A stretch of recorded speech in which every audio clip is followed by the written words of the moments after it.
पहा किती सुंदर दिसतीये ना. आज आपण बनवत आहोत पुरणाची पोळी. अचूक प्रमाणात आणि नवीन शिकणाऱ्यांना सुद्धा पहिल्याच याच्यात जमेल अशा सोप्या पद्धतीने पुरणाची पोळी बनवायची कशी ती तुम्हाला सांगते मी. आणि काही टिप्स सुद्धा देणार आहे की जेणेकरून तुमची पुरणपोळी खूप सुंदर होईल आणि एकदम अचूक प्रमाणात सांगितल्यामुळे ती तुमची फेल सुद्धा जाणार नाही आणि खूप छानरित्या तुमची पुरणपोळी बनणार आहे. चला तर आता आपण पुरणपोळी बनवायला सुरुवात करूया. त्यासाठी मी 2 कप चण्याची डाळ घेतलेली आहे. म्हणजे तुम्ही अर्धा किलो समजले तरी चालेल. 2 कप थोडीशी जास्त आहे. अर्धा किलो चण्याची डाळ ती चांगल्या रीतीने आपण 2 ते 3 पाण्यामध्ये चांगली धुवून घेऊयात. म्हणजे त्याच्यामध्ये जे डस्ट असेल, काही पावडर वगैरे लावलेली असते तर ती निघून जाईल. त्यासाठी आपण 2 ते 3 पाण्यामध्ये चांगली धुवून घेऊया. आपली चण्याची डाळ आता 2 ते 3 पाण्यामध्ये धुवून झालेली आहे. आता आपण तिला उकळत ठेवूया. त्यासाठी मी एका पातेलं घेतलेलं आहे. त्यामध्ये मी चण्याची डाळ टाकून जवळजवळ आता मी 2 कप आणि थोडीशी जास्त आहे त्यासाठी मी जवळजवळ 7 कप पाणी घेतलेलं आहे. 1 कप असेल तर 4 कप पाणी घ्या. मी 7 कप घेतलेला आहे आणि थोडंसं नंतर बघू आपण लागलंच तर गरम पाणी टाकू. त्यात थोडीशी मी हळद घेतलेली आहे. थोडीशी असं उकळत आली की वरती जो फेस येतोय ना तो आपण काढत राहायचा.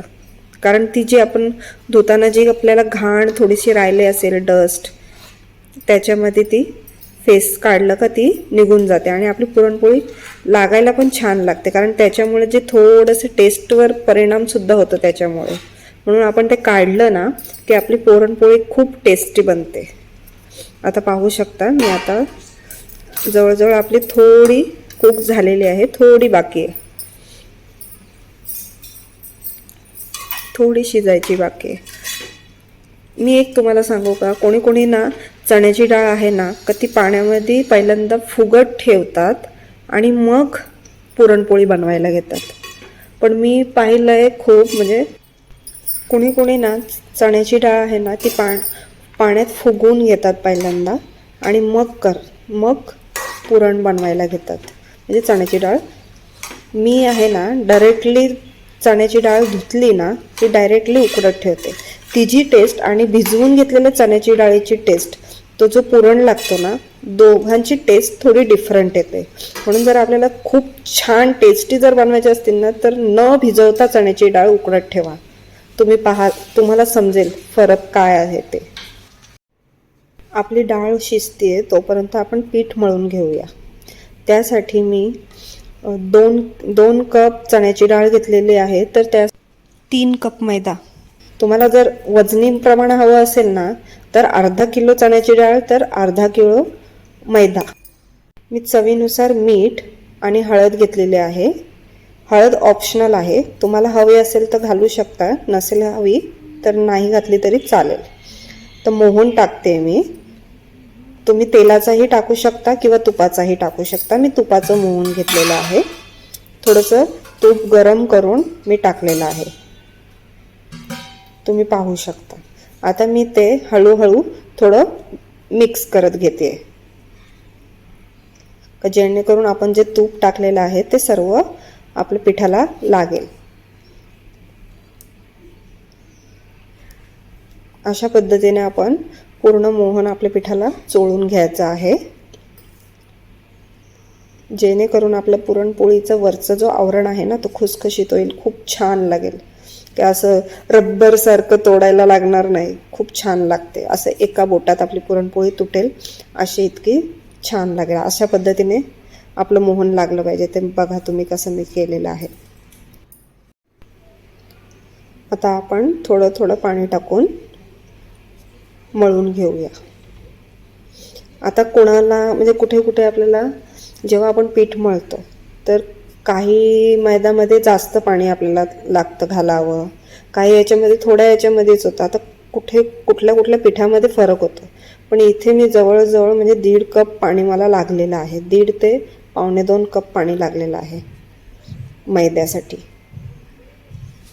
आणि जितकं आपण हा चांगलं मळू तेवढा तितकं आपलं नरम हवं आहे.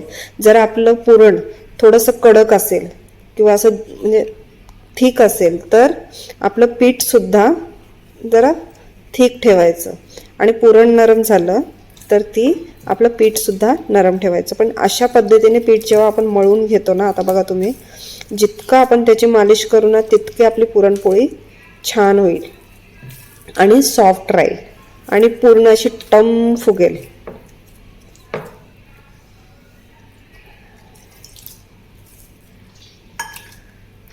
अशा पद्धतीने आपण पीठ मळून घेऊया. तुम्ही पाहू शकता मी कशा पद्धतीने मळते. अशा पद्धतीने आपण चांगलं मळून घेऊया. जितकी तुम्ही पिठाची मालिश करतील तितकं चांगलं आहे. आता असं मळून झालं ना की त्याच्यानंतर म्हणजे 10 ते 15 मिनिट आपण 10 मिनिटं कमीत कमी असं चांगलं मळून घ्यायचं, जेणेकरून आपलं पीठ मस्त नरम होईल. असं नाही का म्हणजे पीठ टाकून टाकून पाणी टाकून टाकून तुम्ही मळत राहतील. एकदा आपलं असं पाणी टाकून झालं आता आपल्याला वाटतं आता हां पाण्याची रिक्वायरमेंट आपल्याला बस झाली. आता हा चिपकतोय, तुम्ही पाहू शकता हाताला चिपकतोय, खाली सरफेसला सुद्धा चिपकतोय. पण असं जेव्हा आपण मळत मळत राहू ना, त्याची मालिश करू ना, तुम्ही पाहू शकता थोड्या वेळाने त्याला आपल्या हाताला जो पीठ चिपकत होता ना तो आपला हात सोडायला लागेल. आपल्या हाताला पीठ चिपकणार नाही नंतर जशी चांगली. म्हणजे आपलं समजून जायचं का आपलं पीठ चांगलं मळलं गेलेलं आहे. आता तुम्ही पाहू शकता थोडं थोडं आपलं पीठ सरफेस सोडत चाललेलं आहे.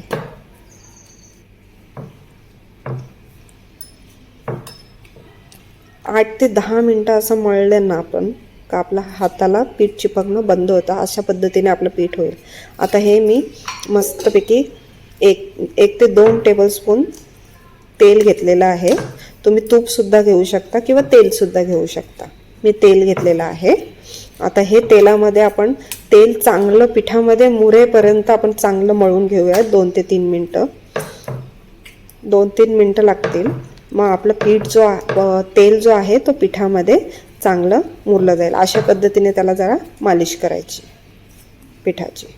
पाहू शकता तुम्ही, जितकी पिठाची मालिश होईल तितकी आपली पुरणपोळी सॉफ्ट आणि खुसखुशीत होईल. खूप अशी लगेच तोडली का लगेच तुटेल अशी. काही लोकांची बघा आपली पुरणपोळी खायला घेतली का ते पीठ जास्त लागतं, तसं होणार नाही. आता आपलं पीठ मळून झालेलं आहे. पाहू शकता तुम्ही किती छानपैकी आपलं पीठ मळलेलं आहे. आता मी एका बाउलमध्ये आपलं पीठ, त्या बाउलला थोडंसं खाली तेल लावणार आहे आणि आपल्या पिठाला सुद्धा तेल लावून 2 तास मी चांगलं भिजत ठेवणार आहे त्याला.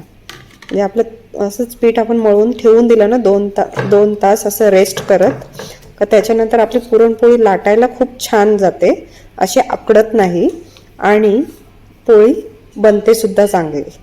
कारण लाटायला पण चांगली लागते आणि तो पीठ मस्तपैकी आपलं भिजल्यामुळे पुरणपोळी सुद्धा चांगली लागते.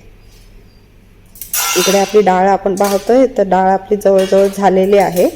पाहू शकता तुम्ही. मी आहे ना जर कटाची आमटी बनवायची असेल मला तेव्हा मी डाळीतलं पाणी काढते, नाही तर मग डाळीमध्ये जो थोडाफार पाणी राहिलेला असतो ना मी ते तसंच सुकवून घेते, मी काढत नाही. थोड्या दिवसात मी परत मग तुम्हाला ना पुरणपोळी आणि कटाची आमटी आहे ना त्याची रेसिपीसुद्धा टाकेन काही दिवसामध्ये. आज मी बनवली नाही कटाची आमटी, पण याच्या पुढे जेव्हा मी परत हे करेन ना तेव्हा पुरणपोळी कटाची आमटी अशी पूर्ण महाराष्ट्रीयन पुरणपोळीची ती थाली असते ना ती बनवेन मी. पाहू शकता असं फास्ट गॅस करून मी आता ती जो पाणी होतं ना तो सुकवून घेतलेला आहे मी. आता मी तुम्हाला इथे एक ट्रिक सांगते. जेव्हा आपण चण्याची डाळ, आता मी चण्याची डाळ अर्धा किलो घेतलेली होती. अर्धा किलो चण्याच्या डाळीमध्ये मी 450 ते 450 ग्राम फक्त गूळ घेतलेला आहे आणि थोडीशी साखर टाकलेली आहे. कारण काय सांगू का, जेव्हा आपण गूळ आणि थोडीशी साखर टाकतो ना साखरेमुळे त्या पुरणाला थोडंसं म्हणजे असं टेक्स्चर जरा थोडंसं बदलतो. आणि जेव्हा आपण पुरणपोळी लाटली आणि त्याच्यानंतर चांगली भाजली जाते आणि मग जेव्हा आपण ती पुरणपोळी खायला जातो किंवा तोडतो अशा हातामध्ये, ती खुसखुशीत असल्यामुळे पटकन तुटली जाते आणि तोंडामध्ये घालताच पुरणपोळी चांगली विरघळते. अशी म्हणजे खूप अशी अशी काही लोकांची बघा अशी रब्बरसारखी होते, तशी होत. हे बघा मी थोडीशी घेतलेली आहे. तुम्ही याच्यापेक्षा जास्त नाही तर मग तुम्ही आता समज मी अर्धा किलो डाळ घेतली आहे ना, मग त्याच्यासाठी तुम्ही घेऊ शकता मग 250 ग्रॅम गूळ घेऊ शकता किंवा 250 ग्रॅम साखर, असं सुद्धा करू शकता, तुमच्यावर आहे. अशा पद्धतीने तुम्ही जेव्हा पुरणपोळीचं पुरण बनवताना त्यावेळेस तो आपला पुरण खूप खमंग होतो. आता मी यामध्ये ना तुम्ही बघू शकता आपला गूळ जो टाकलेला होता आणि साखर ते आता वितळली आहे. मी तुम्हाला एक ट्रिक देईन. आता आपण आपलं पूर्ण पुरण चांगलं तयार झालेलं आहे हे कसं काय ओळखायचं. 8 ते 10 मिनटं लागतात आपलं पूर्ण गूळ आणि साखर पूर्ण सुकायला आणि पुरण परफेक्टली तयार होण्यासाठी. आता मी ही वेलचीची पावडर टाकलेली आहे आणि अर्धा जायफळ असतो, पूर्ण आपला अख्खा जायफळ आहे ना, त्याच्यातला मी अर्धा जायफळ घेतलेला आहे, त्याची पावडर करून टाकते मी, किस्ती येतो. जायफळ कोणी सुंठ पावडरसुद्धा टाकतो. तुम्हाला टाकायची असेल तर तुम्ही टाकू शकता. प्रत्येक घरातल्या टेस्ट, प्रत्येक घरातली पद्धत वेगवेगळी असते. तुम्हाला हवं असेल तर तुम्ही सुंठ पावडरसुद्धा टाकू शकता, त्याचीसुद्धा टेस्ट चांगली येते. मी फक्त इथे वेलची पावडर आणि जायफळची पावडर घेतलेली आहे. पूर्ण घरामध्ये इतका सुगंध खमंग सुटलेला आहे ना, खूप छान. तुम्ही पाहू शकता आता आपली डाळ जवळजवळ झालेली आहे. त्याच्यासाठी मी तुम्हाला एक ट्रिक सांगते का आपली डाळ झालेली आहे की नाही ती कशी ओळखायची. आता आपण अशी घाटलून घेतलेली आहे, डाळ आपली झालेली आहे, मला तर समजलं आहे. आता मी तुम्हाला कशी सांगते ते बघा. आपण जेव्हा चमचा असा उभा करून ठेवतो ना, तर तो चमचा जर होल्ड झाला तर समजायची आपली डाळ झालेली आहे. मी मोठा घेतला आहे, तुम्ही छोटासुद्धा घेऊ शकता. आता कोणाकडे पुरण यंत्र असतो किंवा नसतो. आता मी पुरणाची चाळण घेतलेली आहे, जाळी अशी चाळणीसारखी असते ती. तुम्ही काहीही घेऊ शकता, पुरण यंत्र घेऊ शकता किंवा चाळण घेऊ शकता. याच्याने आपण डाळ चांगली वाटून घेऊया.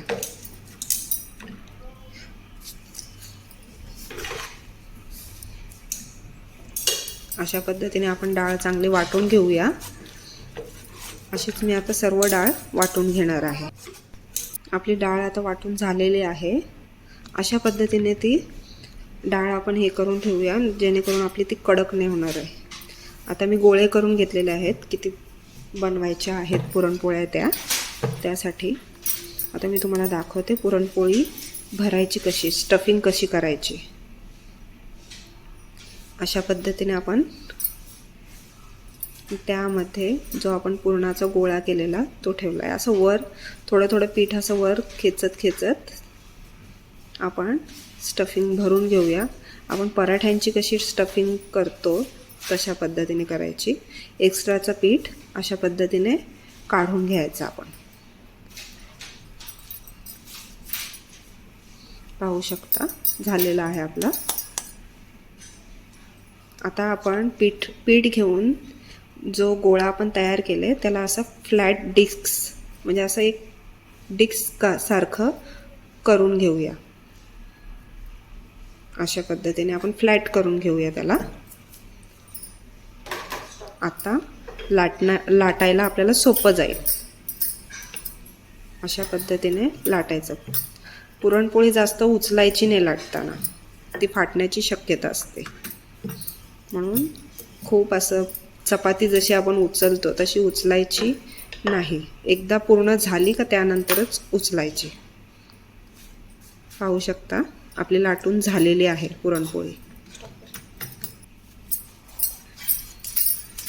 आता मी दुसरी तुम्हाला पेपरवर लाटून दाखवते, पेपरवर कशी लाटायची.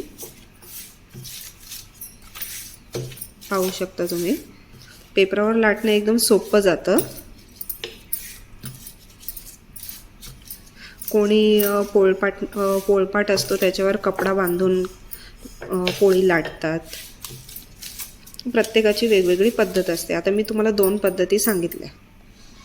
आता आपण पोळी भाजून घेऊया. त्यासाठी मी तवा गरम करत ठेवलेला आहे. आता आपला तवा गरम झालेला आहे, त्यात आपण पोळी टाकून घेऊया. पुरणपोळी जेव्हा आपण पहिल्यांदा टाकतो ना, त्याला लगेच आपण म्हणजे जी उलथी असते किंवा तुम्ही काय म्हणत असाल ते कालथणं वगैरे काय तुमच्या भाषेमध्ये काय असेल ते, जेव्हा आपण उलथी घालायची नाही, हातानेच पलटायचं, जेणेकरून आपली पुरणपोळी फाटत नाही. मग आता आपली पुरणपोळी बघा झालेली आहे. आता आपण पलटून घेते. बघा ती थोडी थोडी आता फुगत चाललेली आहे. तुम्ही पाहू शकता थोडी थोडी हे झालेली आहे. अजून शिजली सुद्धा नाही तरी पण फुगण्याची सुरुवात झालेली आहे पोळी. मी सांगितलेल्या टिप्स आणि ट्रिक्स तुम्ही वापरल्या ना, मी आता तुम्हाला बघा सविस्तर पूर्ण पुरणपोळी कशी बनवायची ते तुम्हाला सांगितलेलं आहे. तुमची पुरणपोळी 100% फेल जाणार नाही याची गॅरंटी मी देते तुम्हाला. बघा आता पलटली आहे, परत तूप लावते.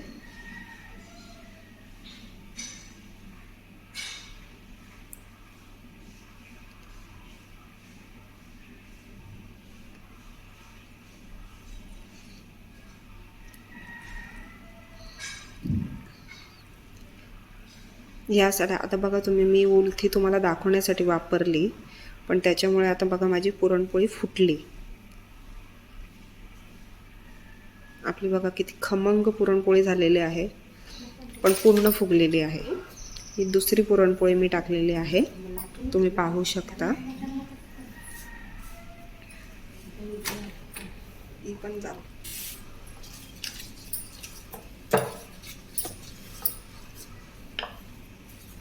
किती छान झाली आहे ना, मस्त टम फुगली आहे की नाही अशी. पण अशी पोळी जेव्हा फुगते तेव्हा ती केअरफुली पलटायची, कारण त्याच्यामध्ये जी वाफ असते ना ती हातावर येण्याची शक्यता असते.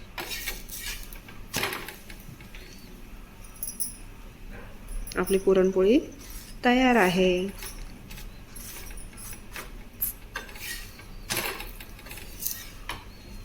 अशा पद्धतीने जेव्हा तुम्ही पुरणपोळी कराल, तुमची पुरणपोळी कधीच फेल जाणार नाही. नाही तुमचं पुरण पातळ होणार आणि नाही पीठ पातळ होणार.